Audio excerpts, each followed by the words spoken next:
خالد کے گھوڑے نے پانی کی مشک پر اپنے آپ ہی رخ بدل لیا تھا۔ خالد نے ادھر ادھر دیکھا، اسے گول دائرے میں کھجوروں کے درخت اور صحرا کے جھاڑی نما درخت نظر آئے۔ گھوڑا ادھر ہی جا رہا تھا۔ نخلستان میں داخل ہو کر خالد گھوڑے سے کود گیا۔ امامہ اتار کر وہ پانی کے کنارے دو زانوں ہو گیا۔ اس نے پانی چلو بھر بھر کر اپنے سر پر ڈالا اور 2-4 چھینٹے منہ پر پھینکے۔ اس کا گھوڑا پانی پی رہا تھا۔ خالد نے اس چشمے سے پانی پیا جو صرف انسانوں کے استعمال کے لیے تھا۔ یہ ایک چھوٹا سا جنگل تھا۔ خالد نے گھوڑے کی زین اتاری اور زین کے ساتھ بندی ہوئی چھوٹی سی ایک دری کھول کر جھاڑی نما درختوں کے جھنڈ تلے بچھائی اور لیٹ گیا۔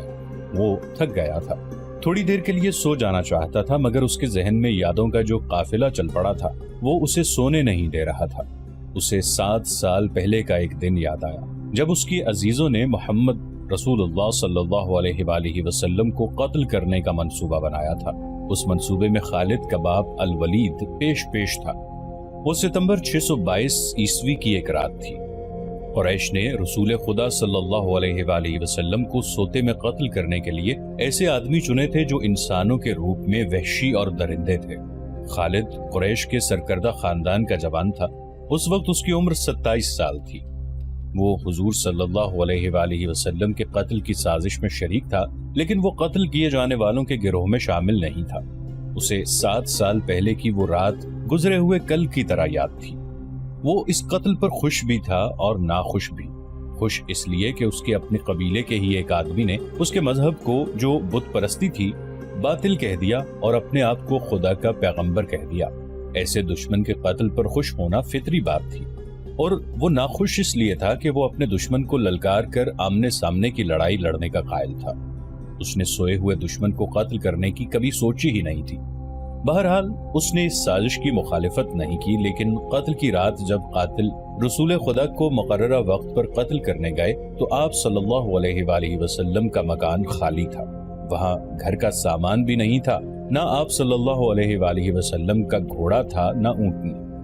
قریش اس امید پر سوئے ہوئے تھے کہ صبح انہیں خوشخبری ملے گی کہ ان کے مذہب کو جھٹلانے اور انہیں اپنے نئے مذہب کی طرف بلانے والا قتل ہو گیا ہے، مگر صبح وہ ایک دوسرے کو مایوسی کے عالم میں دیکھ رہے تھے۔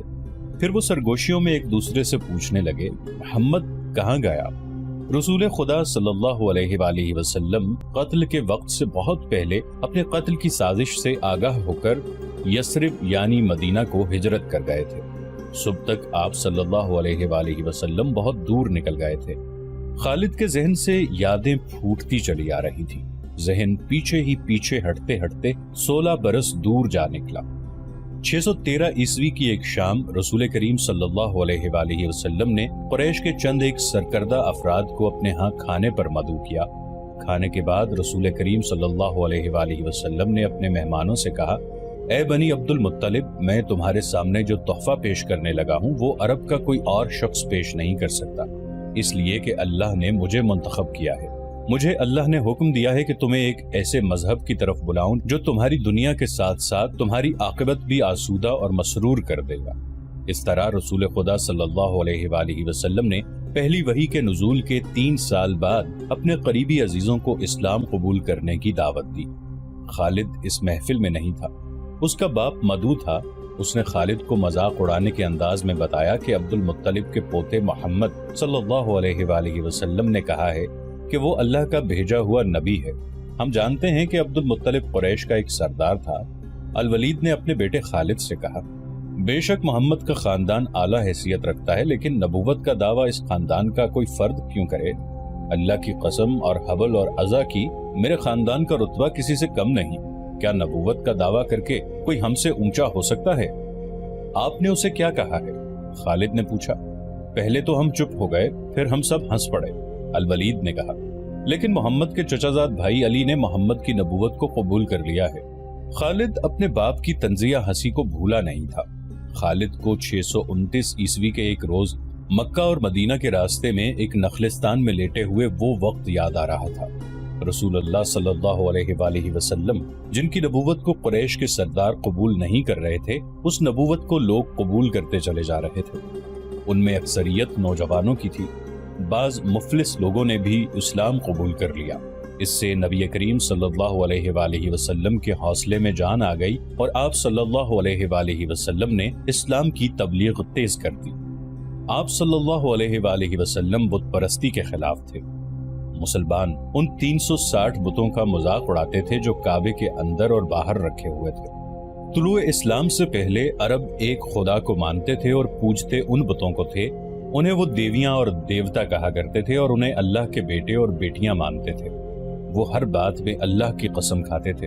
قریش نے دیکھا کہ محمد صلی اللہ علیہ وآلہ وسلم کے جس دین کا انہوں نے مذاق اڑایا تھا وہ مقبول ہوتا جا رہا ہے، تو انہوں نے آپ صلی اللہ علیہ وآلہ وسلم کی تبلیغی سرگرمیوں کے خلاف محاذ بنا لیا اور مسلمانوں کا جینا حرام کر دیا۔ خالد کو یاد آ رہا تھا کہ اس نے اللہ کے رسول صلی اللہ علیہ وآلہ وسلم کو گلیوں اور بازاروں میں لوگوں کو اکٹھا کر کے انہیں اسلام قبول کرنے کی دعوت دیتے اور بتاتے دیکھا تھا کہ بت انہیں نہ فائدہ دے سکتے ہیں نہ نقصان۔ عبادت کے لائق صرف اللہ ہے جو وحدہ لا شریک ہے۔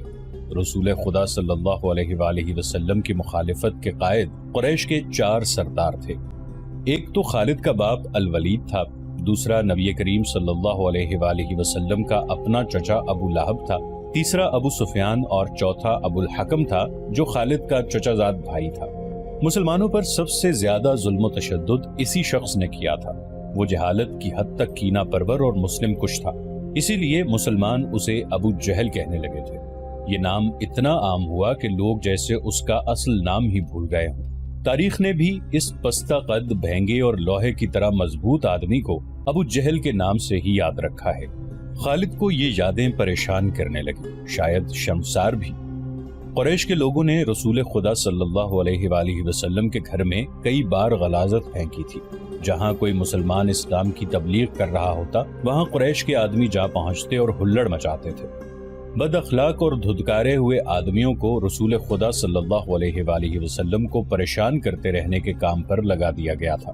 خالد کو یہ اطمینان ضرور تھا کہ اس کے باپ نے محمد صلی اللہ علیہ وآلہ وسلم کے خلاف ایسی کوئی گھٹیا حرکت نہیں کی تھی۔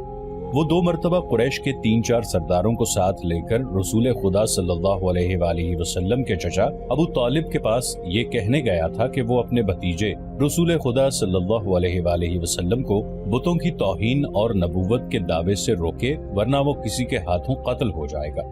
ابو طالب نے ان لوگوں کو دونوں مرتبہ ٹال دیا تھا۔ خالد کو اپنے باپ کی بہت بڑی قربانی یاد آئی۔ عمارہ خالد کا بھائی تھا۔ وہ خاص طور پر خوبصورت نوجوان تھا۔ وہ ذہین تھا اور اس میں بانک پن تھا۔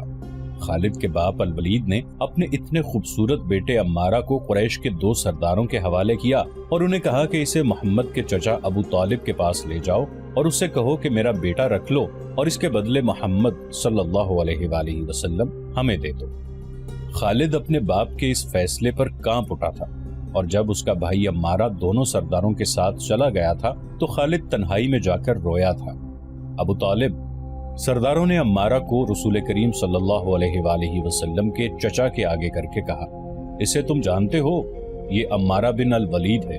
تم یہ بھی جانتے ہوگے کہ بنو ہاشم نے، جس کے تم سردار ہو، ابھی تک اس جیسا سجیلا اور عقل مند جوان پیدا نہیں کیا۔ یہ ہم ہمیشہ کے لیے تمہارے حوالے کرنے آئے ہیں۔ اسے اپنا بیٹا بنا کر رکھو گے تو یہ تمام عمر فرما بردار رہے گا، اور اگر اسے اپنا غلام بناؤ گے تو قسم ہے اللہ کی تم پر اپنی جان بھی قربان کر دے گا۔ مگر تم اسے میرے حوالے کیوں کر رہے ہو؟ ابو طالب نے پوچھا۔ کیا بنو مخزوم کی ماؤں نے اپنے بیٹوں کو نیلام کرنا شروع کر دیا ہے؟ کہو اس کی کتنی قیمت چاہتے ہو؟ اس کے عوض ہمیں اپنا بھتیجا محمد صلی اللہ علیہ وآلہ وسلم دے دو۔ قریش کے ایک سردار نے کہا، تمہارا یہ بھتیجا تمہاری رسوائی کا باعث بن گیا ہے۔ اس نے تمہارے آباء و اجداد کے مذہب کو رد کر کے نیا مذہب بنا لیا ہے۔ کیا تم دیکھ نہیں رہے کہ اس نے قبیلے میں آدمی کو آدمی کا دشمن بنا دیا ہے؟ تم میرے بھتیجے کو لے جا کر کیا کرو گے؟ قتل۔ قریش کے دوسرے سردار نے جواب دیا، ہم محمد صلی اللہ علیہ وآلہ وسلم کو قتل کریں گے۔ یہ بے انصافی نہیں ہوگی۔ تم دیکھ رہے ہو کہ ہم تمہارے بھتیجے کے بدلے تمہیں اپنا بیٹا دے رہے ہیں۔ یہ بہت بڑی بے انصافی ہوگی۔ ابو طالب نے کہا، تم میرے بھتیجے کو قتل کرو گے اور میں تمہارے بیٹے کو پالوں گا اور اس پر خرچ کروں گا اور اسے بہت اچھی زندگی دوں گا۔ تم میرے پاس کیسا انصاف لے کر آئے ہو؟ میں تمہیں عزت سے رخصت کرتا ہوں۔ خالد نے جب اپنے بھائی کو اپنے سرداروں کے ساتھ واپس آتے دیکھا اور سرداروں سے سنا کہ ابو طالب نے یہ سودا قبول نہیں کیا تو خالد کو دلی مسرت ہوئی تھی۔ محمد صلی اللہ علیہ وآلہ وسلم کا تم نے کیا بگاڑ لیا تھا ابو سلیمان؟ خالد کی ذات سے ایک سوال اٹھا۔ اس نے خیالوں ہی خیالوں میں سر ہلایا اور دل ہی دل میں کہا، کچھ نہیں، بے شک محمد صلی اللہ علیہ وآلہ وسلم کا جسم طاقتور ہے، لیکن رکانہ بن عبد یزید جیسے پہلوان کو اٹھا کر پٹخنے کے لیے صرف جسمانی طاقت کافی نہیں۔ رکانہ بن عبد یزید رسول کریم صلی اللہ علیہ وآلہ وسلم کا چچا تھا جس نے اسلام قبول نہیں کیا تھا۔ یہ عرب کا مانا ہوا پہلوان تھا۔ نامی گرامی پہلوان آئے جنہیں اس نے ایک ہی داؤ میں پٹخ کر اٹھنے کے قابل نہ چھوڑا۔ وہ وحشی انسان تھا، صرف لڑنا مارنا جانتا تھا۔ خالد کو وہ وقت یاد آنے لگا جب مسلمانوں کو دکھ کرنے والے 3-4 آدمیوں نے ایک دن رکانہ پہلوان کو خوب کھلایا پلایا اور اس سے کہا کہ تمہارا بھتیجا محمد صلی اللہ علیہ وآلہ وسلم کسی کے ہاتھ نہیں آتا، نہ اپنی تبلیغ سے باز آتا ہے، نہ کسی سے ڈرتا ہے، اور لوگ اس کی باتوں کے جادو میں آتے چلے جا رہے ہیں۔ کیا تم اسے سیدھا نہیں کر سکتے؟ کیا تم میرے ہاتھوں اس کی ہڈیاں توڑوانا چاہتے ہو؟ رکانہ نے اپنے چہرے پر مست بحثے کا تاثر پیدا کر کے تکبر کے لہجے میں کہا تھا، لاؤ اسے میرے مقابلے پہ، لیکن وہ میرا نام سن کر مکہ سے بھاگ جائے گا۔ نہیں، میں اس کے ساتھ لڑنا اپنی توہین سمجھتا ہوں۔ اس نے اکسانے والے آدمیوں کی بات نہ مانی۔ وہ کسی پہلوان کو اپنے برابر سمجھتا ہی نہیں تھا۔ مسلمانوں کے دشمن خاموش ہو گئے، لیکن سوچتے رہے کہ رسول خدا صلی اللہ علیہ وآلہ وسلم کو رکانہ کے ہاتھوں گرا کر آپ صلی اللہ علیہ وآلہ وسلم کا تماشا بنایا جائے۔ مکہ کے یہودی خاص طور پر رسول کریم صلی اللہ علیہ وآلہ وسلم کے دشمن تھے، لیکن وہ کھل کر میدان میں نہیں آتے تھے۔ وہ خوش تھے کہ اہل قریش آپس میں بٹ کر ایک دوسرے کے دشمن ہو گئے ہیں۔ انہیں پتہ چل گیا کہ قریش کے کچھ آدمیوں نے رکانہ پہلوان کو اکسایا ہے کہ وہ رسول خدا صلی اللہ علیہ وآلہ وسلم کو کشتی کے لیے للکارے، لیکن وہ نہیں مان رہا تھا۔ ایک روز رکانہ رات کے وقت ایک گلی سے گزر رہا تھا کہ اس کے قریب سے ایک بڑی حسین اور جوان لڑکی گزری۔ چاندنی رات میں لڑکی نے رکانہ کو پہچان لیا اور مسکرائی۔ رکانہ وحشی تھا، وہ رک گیا اور لڑکی کا راستہ روک لیا۔ کیا تم جانتی ہو کہ عورت مرد کی طرف دیکھ کر مسکراتی ہے تو اس کا مطلب کیا ہوتا ہے؟ رکانہ پہلوان نے پوچھا۔ کون ہو تم؟ اس کا مطلب یہ ہوتا ہے کہ عورت اس مرد کو چاہتی ہے، اس جوان لڑکی نے جواب دیا۔ میں سبت بنت ارمن ہوں۔ او، ارمن یہودی کی بیٹی؟ رکانہ نے کہا اور لڑکی کے کندھوں پر ہاتھ رکھ کر اسے اپنے قریب کر کے بولا، کیا میرا جسم تجھے اتنا اچھا لگتا ہے اور کیا میری طاقت؟ تمہاری طاقت نے مجھے مایوس کر دیا ہے۔ سبت نے پیچھے ہٹتے ہوئے کہا، تم اپنے بھتیجے محمد سے ڈرتے ہو؟ کون کہتا ہے؟ رکانہ نے گرج کر پوچھا۔ سب کہتے ہیں، سبت نے کہا۔ پہلے محمد کو گراؤ، میں اپنا جسم تمہیں انعام میں دوں گی۔ اللہ کے بیٹوں اور بیٹیوں کی قسم، تیری بات پوری کر کے تیرے سامنے آؤں گا۔ رکانہ نے کہا، لیکن تو نے غلط سنا ہے کہ میں محمد سے ڈرتا ہوں۔ بات یہ ہے کہ میں اپنے سے کمزور کے ساتھ لڑنا اپنی توہین سمجھتا ہوں، لیکن تیری بات پوری کروں گا۔ مشہور مورخ ابن حشام نے لکھا ہے کہ رسول کریم صلی اللہ علیہ وآلہ وسلم نے خود رکانہ پہلوان کو کشتی کے لیے للکارا تھا، لیکن دوسرے مورخ ابن الاسیر نے جو شہادت پیش کی ہے وہ صحیح ہے کہ رکانہ نے محمد صلی اللہ علیہ وآلہ وسلم کو کشتی کے لیے للکارا اور اس نے کہا، میرے بھائی کے بیٹے، تم بڑے دل اور بڑی جرت والے آدمی ہو۔